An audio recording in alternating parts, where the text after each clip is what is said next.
जय श्री राम दोस्तों, मेरे ओधी लोकगीत चैनल में आप सबका स्वागत है। मैं और मेरी मम्मी एक बेटी विवाह गीत जो मंडप में कन्यादान करते समय हम लोग एक गाना सुनाने जा रहे हैं। अगर आप सबको अच्छा लगे तो लाइक से सब्सक्राइब जरूर करें। हल हल कापई जल हल कापई कुसे केरी डांड धल हल कापई जल कापई कुसनी केरी डांड मड़े मकापई बियटी के बाबा कैसे करऊ कन्यादान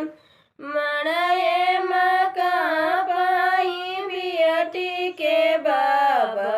कैसे करऊ कन्यादान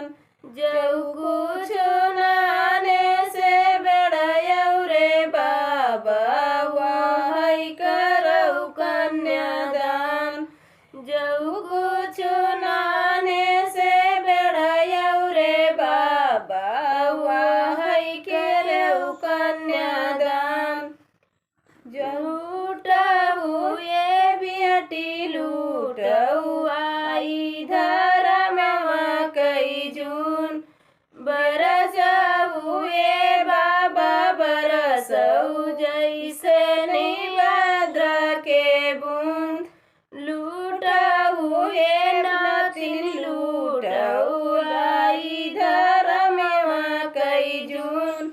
लूटऊ ये नातिन लूटऊ जैसे न लूटथी ना बाप